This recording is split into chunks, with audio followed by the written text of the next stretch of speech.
We're happy to have you back. We'll kind of mill around and find some positives here because it's an up and down season. It was interesting to watch the Packers-Browns game and then the Lions-Browns game.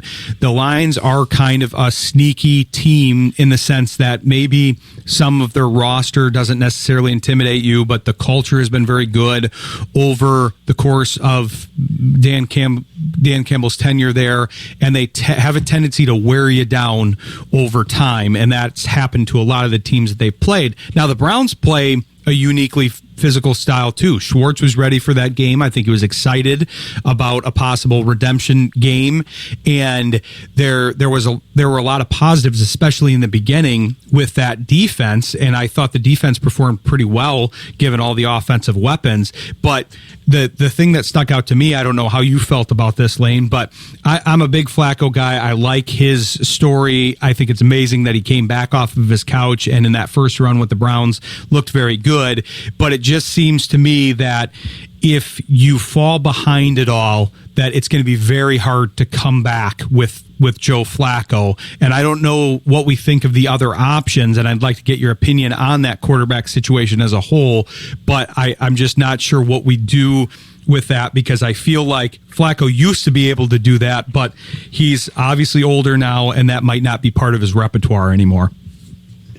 Yeah, he's in the stage of his career much like Matt Ryan was in his late 30s, early 40s. I don't believe he actually played into his 40s. But if he gets any sign of getting hit, like not just taking a sack or a tackle, but just getting hit, touched, he panics. And the playing from behind just exacerbates it. He doesn't quite have the magic that he had in that 2023 run, like you said. And the Browns certainly do not have the same wide receiver talent. They don't have a singular talent that matches up with what Amari Cooper was that year. Obviously, I'm sure you saw the poor route running from Jerry Jeudy, and us losing Cedric Tillman mid-game really thrusted our UDFA Isaiah Bond into the limelight. He did good in his own right, but he's nowhere near being able to carry a passing game. I'm glad you brought up the receivers because that's a big part of this. We like to go to the quarterback. Everything comes down to the quarterback, and I think the quarterbacks would kind of have it that way to a degree, but there's so many other factors here. You've got the offensive line. You've got the running game, which does seem pretty solid there with Judkins getting online now, but that receiving core, I mean, to me, it's got to be one of the tougher groups in the league as far as with the talent level. I mean, Jeudy is a talented guy, but he's never seemed to really put it together and kind of seems like a little bit of the antithesis of Cooper. And I think you bring up a good point, Lane, comparing the run to the previous one. Different roster, all of that stuff that you said, but I think you could really see the difference because Flacco, even in that run, had a tendency to really lean on a couple of the weapons. That's kind of been his MO for a while now. He leaned heavy into Cooper and Njoku in that run. And basically turned Njoku into a star. And obviously Njoku had a big hand in that.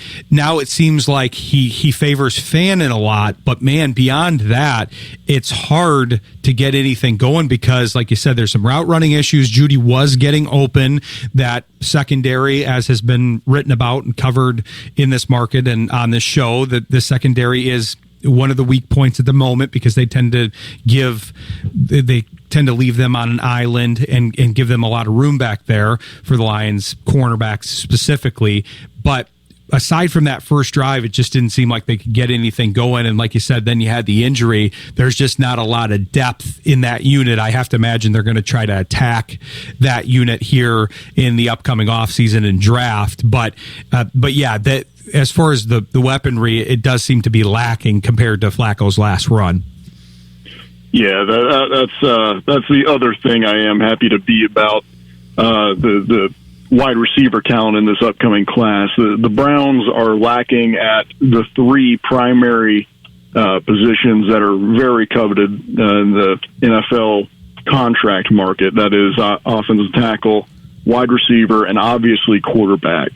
I know we have 2 rookies, but I really don't see a world where either of those guys really step up and prove that they deserve another year being the starter as opposed to the team looking elsewhere in the draft this year. As of right now, we only have 4 healthy wide receivers on this roster. There is a UDFA preseason star that's been sitting on our practice squad all year, Gage Larbadan. He's probably going to get elevated before we go to London this week to play the Vikings. He's more of a gadget guy. He's very athletic. I think he was a wide receiver 2 at South Carolina with a first-year Lenoris Sellers, who may be in the 2026 quarterback conversation in his own right. But he did not produce on a stat sheet, and that's a large part of why he went undrafted. He did show some flashes in the preseason, namely as a punt returner, which is probably going to be his role, considering one of the the other wide receiver we lost on Sunday outside of Cedric Tillman was our primary punt returner, DeAndre Carter. He's now on IR with an undisclosed knee injury. That never turns out well for 30-year-olds, much less at a skill position. Yeah, that's what I'm wondering about here, because I was just trying to research the receiver part of this, because it occurs to me, you were talking about a lot of talent in the draft. I feel like the last couple years in particular have been very high in receiver and running back talent. And so I'm wondering if that concept, I like to kind of look at the patterns and where things are going with all of these sports. And I feel like that average age is going to go down a little bit here, or has been trending down with the receivers. I'm going to see if I can try to find data on this. Obviously, there's a peak age for all these positions, and for receiver and running back specifically, that's going to be a lower age because of the amount of contact that they take, specifically with the running back position. But receiver, it just seems like a lot of this young talent that's coming out. I'm thinking of a guy, we talked about him last week, like Isaac Tesla, who comes into the league and isn't looked at as NFL ready. He has some question marks, but then comes in and makes a huge impact in camp. He's still learning the system, so he'll get out there more, and the Lions have a lot of depth, so they don't need him. But in this day and age, it's tough to have a group like this with the amount of depth. And thankfully, the Browns have a lot of picks lined up for next year, so that's a good thing for you guys. So I know that wasn't the best performance on the Browns side and the most fun game to talk about, but usually when that happens, it's often teams that I feel like their future trajectory has some positives to it, and there are a lot of positives on this team. It seems like with this last draft class, I was running through that during the game, and then they were showing it on the screen, but the early returns on this draft class, Lane, have been very good, and you have to be at least somewhat buoyed by the fact that draft class was pretty good, and you've got all the assets for the next year. So if you do think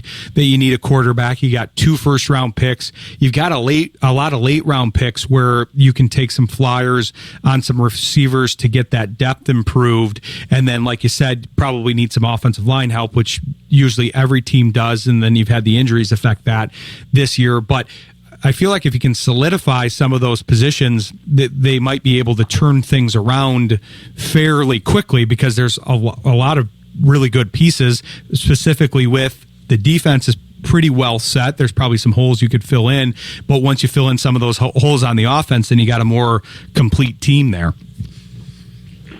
Yeah, it's easier said than done, considering the 3 major holes we're talking about here are the 3 premier positions in the NFL, namely quarterback, which is notorious for busting and not quite translating well to the NFL. We're seeing that this year with Cam Ward. He's showing some very good flashes, and the class from last year with Bo Nix and Jaden Daniels, they've had a slow start to this year. I know Jaden is hurt, but he wasn't lighting the world on fire like he was last year. It's a very hard position to not just evaluate but coach. I don't mean to bring up coaching in this conversation, as I have a very high respect for Kevin Stefanski, one of the longest tenured coaches we've had since the return in '99. But he hasn't proven that he can really develop a guy. Not that he's really had a chance to pick his guy and develop him yet, but it's still something weighing on the mind of the fan base here. And I think it is kind of comedic that as a Browns fan base, we're already this in-depth about draft talk, but that seems to be a yearly occurrence. Well, that's definitely the Lions fan in me too, to go to that, because we know that cycle better than anybody, where I've talked a lot about that on the show, because that's flipped for us over the last couple of years. But the previous cycle was totally different. It was looking ahead to the draft. It was, okay, who are we going to replace our current coaches with? Not because they left, but because they weren't doing the job. Now it's the reverse. People are taking the coaches. They've got to fill that in. They want a piece of the culture. They want to get the players from this team because they're good, solid players. So they're different problems to have, obviously good problems to have when you're a winning team. But yeah, I don't want to lean too heavily into that. But I do want to talk about the quarterback situation a little bit and not get too far ahead, because I think we've set the record, Lane. We've gone basically about 50 plus minutes of interview between your two appearances, and we have essentially not mentioned the name Shedeur Sanders, and even though we're talking about the Browns. So I think that's a record. But I'm curious what you think of that situation as a whole. I didn't think the deficit was that big between Cam Ward. I'm not a draft expert, a talent evaluator, but I didn't think the difference was that big between Cam Ward and Shedeur Sanders. It seemed to lengthen as the draft process went on, and then obviously draft day, there were some different things that happened, possibly because of Sanders' family situation and having to deal with that and having him as a backup and reconciling all those things. But they did take two quarterbacks. It sounds like you're not high on either of those guys, but I'm curious if it is time to kind of evaluate both of those guys and what you think you could get out of them, because for where he was picked, Sanders is a good prospect. I think that's an easy statement to say. There's some other issues there, but he's a good talent for that level of draft pick there. And then there's still some good possibilities with Dylan Gabriel. So I'm curious what you see that situation as here. I see Shedeur Sanders as a pure developmental prospect. I know generally his profile was coming out was that he was NFL ready. He had a good completion percentage. He made all the throws. But the system he played under Pat Shurmur at Colorado was not an NFL system. It was very, very simple. It helped that he had such a great receiver talent like Travis Hunter to throw to. A couple other guys made their way into the league as well as UDFAs or other day three picks. But he's, as a person, he seems very genuine, very likable. But the NFL draft process these days, you need a manager who can talk you through how to speak in an interview. I think I speak for most of the audience out there where our first interview, we didn't go in blind. We talked to a parental figure, an adult in our life who's been through that ringer before. All Shedeur Sanders had in his ring was his dad, who was a very highly coveted prospect at cornerback. He was an all-world athlete, and he had the film and the stats to back it up. He was very much a no-miss, and that turned out right. Shedeur Sanders, on the other hand, he seemed like a high-floor, low-ceiling type of guy, because he obviously did not receive any of his father's athleticism, but he still has a little bit of that moxie in his personality, which is fine at a quarterback. I do appreciate a little bit of entertainer in my leader of my team, but he doesn't have a plus arm. In fact, I'd probably say it's closer to a B flat. However, that's passable. We see that with Bo Nix out in Denver. A good system and a good surrounding system can hide that. But on this team with the Browns, if he gets thrown into the fire early, and this goes for Dylan Gabriel as well, I don't really see a world where they don't get ruined. The one situation we've seen like this work out well recently is Brock Purdy out in San Francisco. But he was in San Francisco. They had an amazing defense who had just recently been to the playoffs, deep into the playoffs. And they had Debo, they had Brandon Ayuk, and Kyle Shanahan driving the boat. He was very much just placed into the system and told what levers to pull. This Browns offense is very young, and it's not the same system that Shanahan would have running. There's not a lot of easy buttons. There's not a lot of reliable options to throw the ball to. It just seems like a recipe for disaster. And I know it's already a burning trash bin with Joe Flacco at the helm. But if these guys want to have a chance as a starter in the league, I don't think throwing them in before we face Miami is a good option, because the two games before we face Miami are, like I mentioned previously, London against the Vikings and Brian Flores, and then the Steelers at Heinz Field against T.J. Watt, against Mike Tomlin, who notably both of those guys, much like Bill Belichick before them, disguise coverages, and they chew up young quarterbacks and spit them out. It's not a good recipe. I don't want to see them thrown into the fire too early. I think Lions fans can relate to that concept, because I think there were some facets of that with some of the quarterbacks that they were trying to develop over the years. And then even with Stafford, they did kind of wear him out, even though he did turn into obviously a Hall of Fame caliber talent, and then ended up being a Super Bowl winner with the Rams. That definitely is a concept in the NFL. Speaking of the Lions, though, Lane, I'm curious what stuck out to you on the Lions side of things. There were some players that interested you, but I just wanted to kind of get your takes on the Lions from actually watching them and watching the matchups against the Browns, and kind of what stuck out to you on the Lions side. So I know the big headline going into the week was John Morton's quote, your offensive coordinator, about our defense not seeing a run game like y'all have.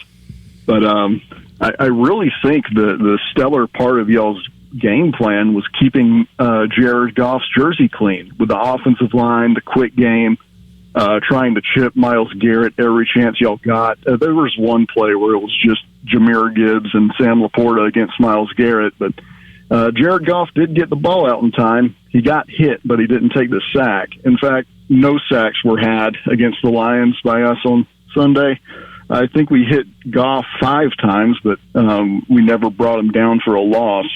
That was really key for y'all coming in.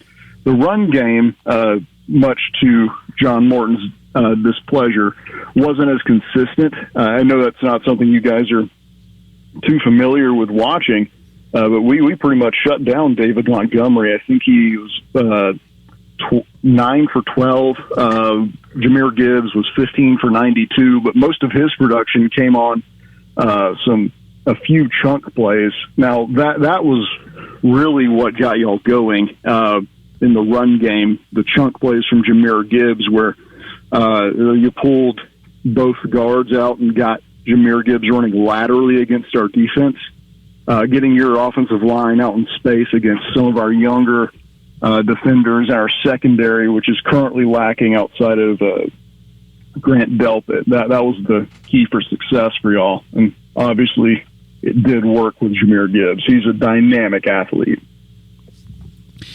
That's what we were talking about with the Lions writer that we talked to, Richard Silver, the Detroit News. There's just so many weapons on this team, and so I like the kind of inverted nature of some of the weapons. You've got, if Montgomery's struggling or isn't a good fit against that particular defense, then usually Gibbs' style is a little bit better. I think that same duality is going to be the case with Raymond and Tesla eventually. Then obviously you've got the underneath targets of St. Brown and sometimes Laporta that usually can thrive, but if they can't, then you've got JMO over the top. So it's kind of picking your poison there, which hopefully the Browns will eventually be able to build out a similar thing with what we're talking about with the draft and the receiver prospects. But I appreciate you taking us through all of that, all your thoughts on the Lions, the Browns. It's a very interesting conversation. The Browns and the Lions have more history than most teams in the NFL, really, because they were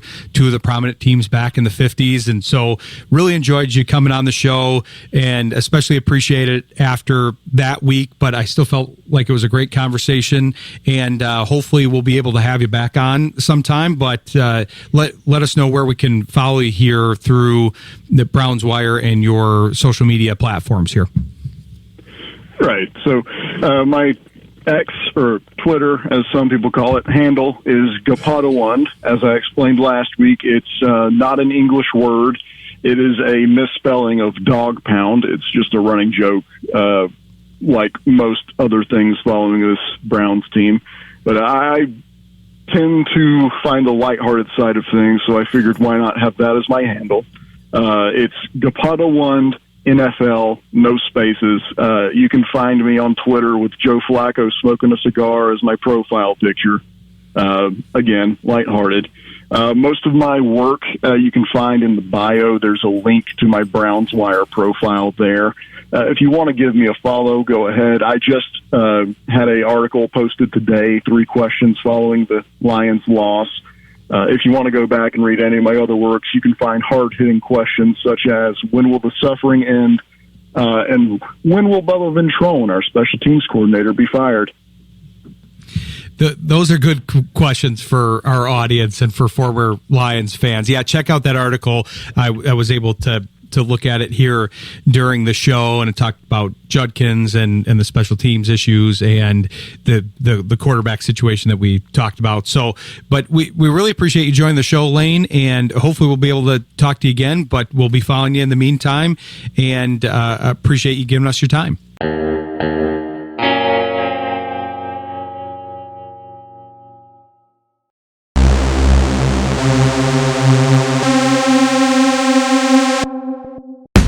Sports Intel with Ryan Walsh is brought to you by Mary Freebed, Collectible Insurance Services, West Michigan Eye Care Associates, Eric Hall, DDS, Calder Financial Group, Grand Management, Rydan Investments, JH Realty Partners, and Encore Business Group.